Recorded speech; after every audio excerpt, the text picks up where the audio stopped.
Minasan, konnichiwa. Balik lagi di channel Mimin. Apa kabarnya kalian semua? Semoga kabarnya baik-baik saja. Di video kali ini, Mimin bakalan nerusin alur cerita anime yang berjudul Jiro no Tsukaima, season ketiganya. Buat kalian yang belum nonton video sebelumnya, disarankan untuk menonton terlebih dahulu. Linknya ada di deskripsi video ini. Oke, tanpa berlama-lama lagi langsung saja ke video intinya. Audio Jungle. Film dilanjutkan. Berkat kejadian kemarin, si Saito dihukum untuk membacakan pernyataan yang Louis tulis. Di situ Saito dipaksa untuk tidak memegang punya siapa-siapa lagi. Saito mencoba jujur kalau kemarin dia disuruh sama si Tifa. Cuma si Louis kagak percaya. Terpaksa Saito harus membaca pernyataan itu sampai habis. Ketika Louis menyuruhnya untuk tanda tangan, Saito sangat berat melakukannya. Dia memutuskan buat pergi karena dia tidak dipercaya terus sama si Louis. Pas di luar, Saito melihat tempat penelitiannya si Colbert. Dia mengunjungi tempat itu dan Saito merindukan si Colbert yang mau mendengar omongan dia. Di sisi lain, si Louis mondar-mandir kagak jelas. Masih jengkel sama si Saito. Saito nggak sengaja ketiduran di tempat itu.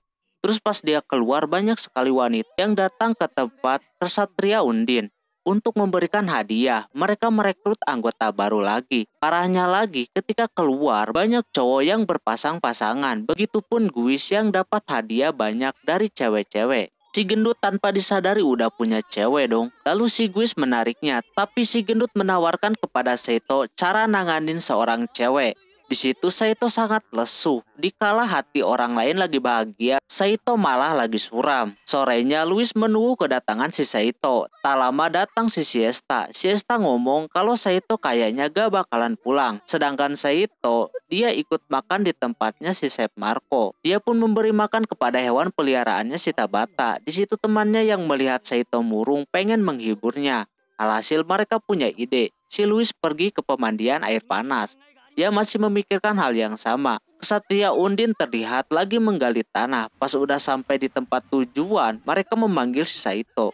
Tuh cowok-cowok melubangi sebuah tembok. Pas Saito lihat, ternyata terhubung sama pemandian wanita yang mana Louis ada di situ. Dan Tifa juga. Pas nyebut nama Tipania, tuh cowok-cowok bejat pengen lihat juga. Di situ Tipania dan Louis mengobrol lah dan melakukan sesuatu. Terus Tifa memberitahu kalau kemarin Tifa menyuruh Saito memeriksanya, bukan keinginan Saito. Alhasil, di situ si Louis berpikir kalau dia udah salah, tidak mempercayai si Saito.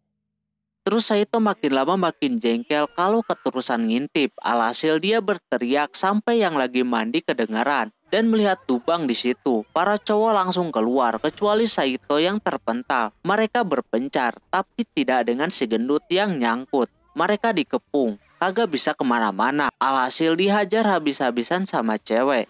Sementara Saito kepergok di dalam. Tiba-tiba ada angin puting beliung yang membuat si Saito tersedot keluar dan masuk ke sebuah ruangan. Ternyata dia ditolong oleh si Tabata. Karena Saito udah ngasih makan hewannya. Tak lama datang si Monmon yang nyari si Guis. Terpaksa si Saito berpelukan sama si Tabata yang kagak pakai pakaian jir. Biar kagak ketahuan. Terus pas Monmon keluar, Tabata malah takut sama hantu. Jadinya dia pingsan di situ. Ternyata itu suara boneka yang mau dansa. Di situ Saito merasa kalau dirinya bersalah atas kejadian si Tifa itu. Tak lama si Louis ada di situ. Dia tahu kalau Saito ada di lubang tadi. Saito mencoba jujur. Sekarang si Louis percaya sama omongannya. Begitupun kejadian kemarin sama si Tipania, dia percaya. Alhasil si Saito ngomong kalau dia pengen yang kecil katanya. Dan pengen melakukan sesuatu. Pas mau mengkise, si Tabata bangun. Baru mah baikan, Saito dibenci lagi.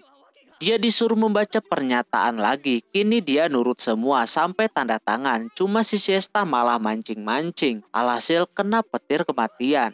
Singkat cerita, si Siesta mau mundur buat dapetin si Saito. Cuma di situ Jessica kagak mau kalau si Siesta mundur. Cuma gara-gara si Louis. Alhasil dia memberikan sebuah pelet pengikat lah gitu. Mungkin dengan itu Saito bakalan tertarik walaupun cuma tahan sehari aja. Setelah kembali ke pekerjaannya, Siesta berhayal kalau dia memakai pelet tersebut.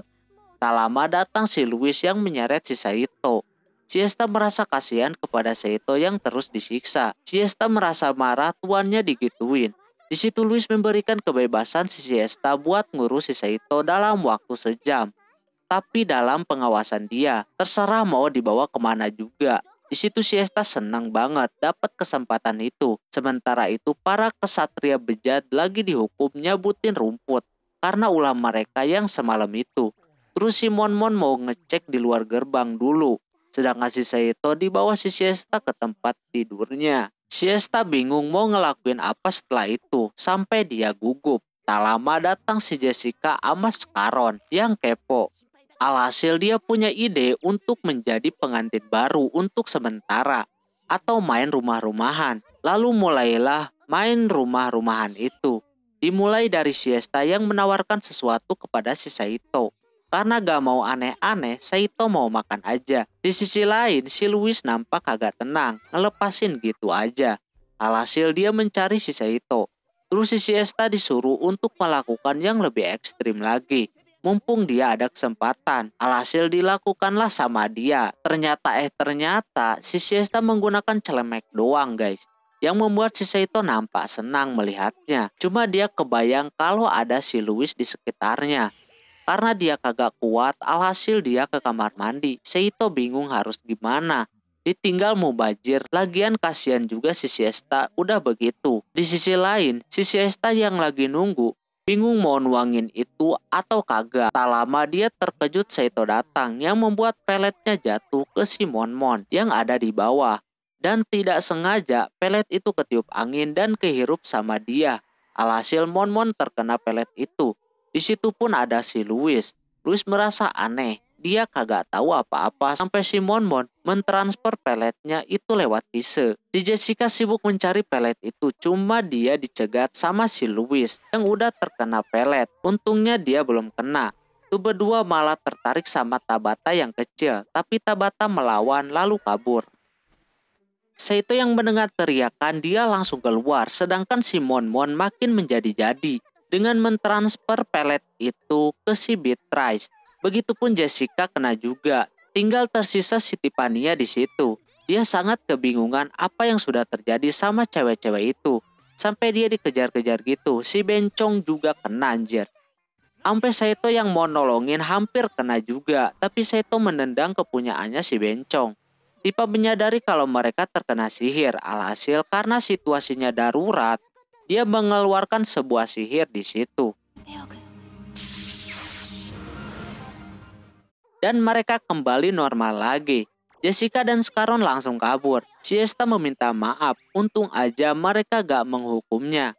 Malam harinya Tabata kedatangan surat dari seseorang. Sedangkan si Tifa menyampaikan kalau sihir yang dia punya adalah menghilangkan ingatan orang doang. Si Tabata terlihat bertemu dengan si Sepil yang ternyata dia diberi misi olehnya. Atau mungkin si Joseph yang memerintahkannya. Dilanjut ketika Seito mau tidur terjadi ribut terlebih dahulu Luis sama si Siesta. Sampai omongan Seito tidak bisa didengar oleh mereka berdua. Si Siesta menantang si Luis untuk bertanding. Besok malam ada pesta Sleipnir. Nah kalau si Seito bisa menemukan dia, Siesta bakalan berhenti mengejar si Seito. Tapi kalau kagak berarti dia bakalan begitu terus. Alhasil Luis setuju. Esokannya Seito menanyakan pesta Sleipnir itu apa.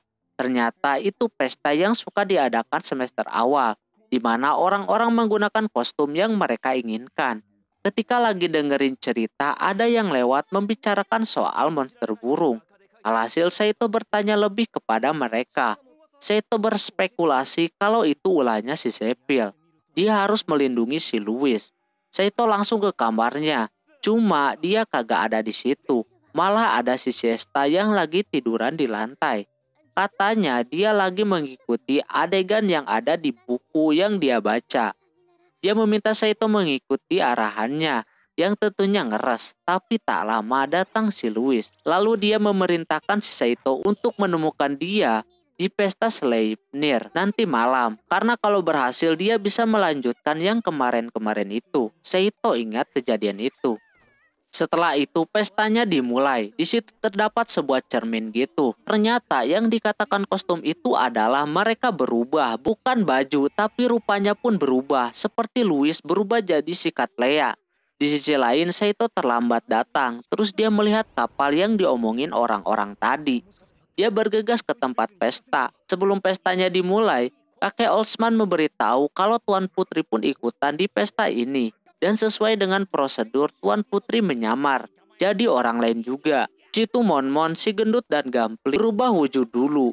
Yang kagak normal si gendut, yang berubah jadi cewek. Beda lagi sama si Guis yang berlaga sok keren. Dia kagak berubah jadi siapa-siapa, karena udah keren katanya. Tak lama ada cewek cantik yang membuat si Guis pengen kenalan. Yang ternyata itu kakek Oldsman.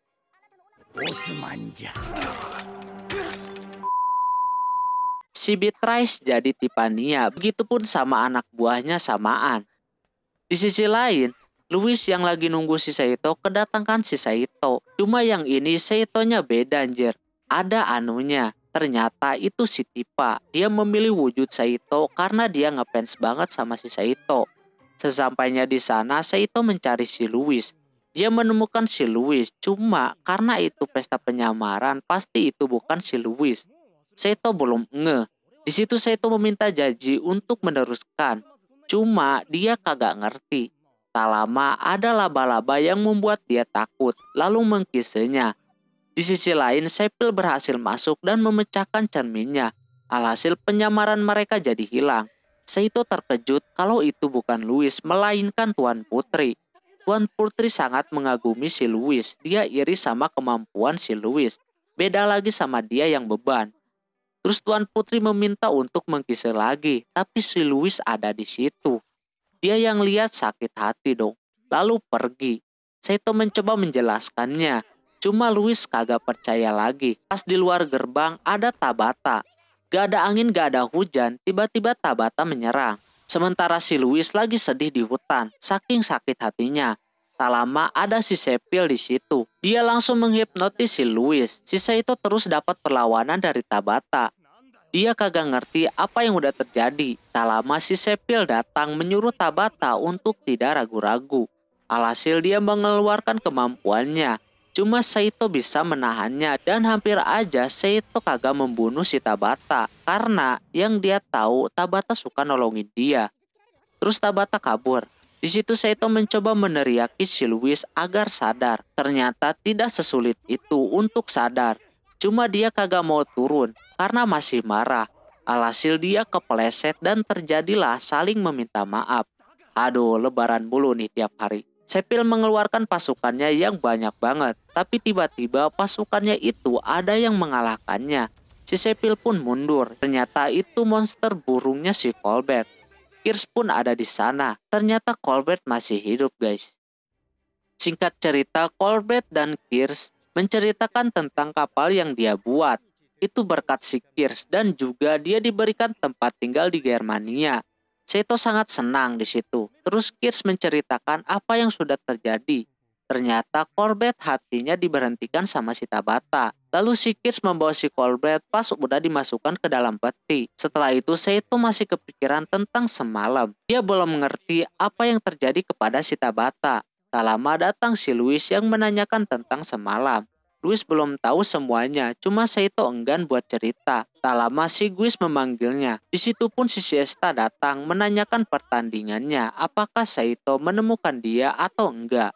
Pas pesta malam itu, si Louis beralasan kalau ada keadaan darurat. Di sisi lain, Tuan Putri sangat kagum sama kapal buatannya si Colbert. Dan juga dia udah ngebantai para monster. Colbert pun menyebut Saito juga terlibat, yang membuat si Tuan Putri kini jadi aneh sama si Saito. Lalu Louis menceritakan yang dia lihat semalam ketika Saito sama Tuan Putri pelukan. Si Siesta terkejut. Dia pun takut kejadian itu bakalan terjadi seperti yang ada di buku yang dia baca. Tentunya ngeres banget. Tak lama datang si Tiffany-nya. Di sisi lain si Saito lagi ngelamun lagi. Tak lama datang si Colbert. Dia memberitahu asal muasal nama kapal itu terinspirasi dari si Saito. Yang mana dia berkeinginan buat ke dunianya si Saito. Lalu dia mau nunjukin sesuatu kepada si Saito. Sementara si Tuan Putri keingat waktu malam. Pas mau pergi pun, dia tiba-tiba aja pengen berlama-lama di situ. Terus Louis juga curhat kepada si Tiffany-nya. Cuma Tiffany nanggapinya dengan santai, lalu dia memberikan sebuah kristal semalam yang dapat dari si Beatrice, yang mana alat itu macam kaca pembesar, dan fungsinya bisa melihat waktu malam kemarin. Alhasil si Louis mengambilnya. Si Colbert yang lagi menjelaskan tentang kapal itu tiba-tiba ada semacam laser di pipinya, yang ternyata itu ulah si Louis. Pedangnya menyuruh Saito buat lari, alhasil terjadilah adegan kejar-kejaran. Pedangnya memberitahu kalau alat itu bisa menelanjangi para pria. Saito terus dikejar-kejar sampai dia ngumpet di ruangan yang penuh dengan mesin kapal itu. Jadinya dia teringat sama dunia dia. Tak lama si Tiffany menemukan si Saito. Kini Tipa kagak mau ngalah. Terus Saito dipojokkan oleh ketiga cewek itu. Tapi dia masih bisa lolos. Di sisi lain, ketika Colbert lagi sendirian, dia kedatangan si Kirsch. Yang nampak dia udah jatuh cinta sama si Colbert. Emang ya, cinta gak mandang usia. Ketika mau bersenang-senang, datang si Saito yang mengganggu mereka berdua. Begitupun si Louis bisa mengunci dan menggali informasi. Ternyata yang dilihat bukan sama si Tuan Putri, melainkan pertarungan antara Saito sama si Tabata. Louis meminta penjelasan. Karena Kirsch tahu sesuatu, jadinya dia cerita. Di sisi lain, Tabata pulang ke Galia. Seperti yang kalian udah tahu, kalau Tabata bapaknya udah meninggal akibat perebutan tahta. Ibunya yang mengalami sakit jiwa gara-gara sihir. Dan si Tabata diberikan gelas Chevalier untuk menjalankan misi berbahaya, terutama jadi mata-mata. Kejadian semalam kemungkinan itu suruhan kerajaan Galia atau si Joseph. Saito pengen ke sana sekarang juga. Di sisi lain si Tabata mengecek rumahnya. Pas ke kamar emaknya, di situ emaknya kagak ada. Yang ada cuma bonekanya, dan ada seorang pria elf di situ yang mempunyai kekuatan yang luar biasa. Dia mengajak Tabata buat ke kerajaan, cuma Tabata kagak mau. Sampai nyerang gitu, cuma dia bisa mengembalikannya. Sihir alam emang luar biasa. Hewan peliharaannya pun bisa dia tahan dengan sangat mudah. Lalu Tabata pingsan. Sedangkan Saito dan Louis bercerita kepada si Tuan Putri yang udah terjadi malam itu. Saito meminta izin untuk ke sana, cuma hal aneh terjadi kepada Tuan Putri. Dia kayak khawatir gitu ke si Saito, menyuruhnya untuk tidak pergi. Hal ini bakalan diurus oleh dia. Setelahnya Tuan Putri pulang ke istana. Louis harus teguh untuk mempercayai si Saito. Oke, mungkin segitu dulu untuk video kali ini. Mohon maaf bila ada kesalahan dalam penyebutan nama, tempat, atau yang lainnya. Dan sampai jumpa di video selanjutnya. Jabatane, bye-bye.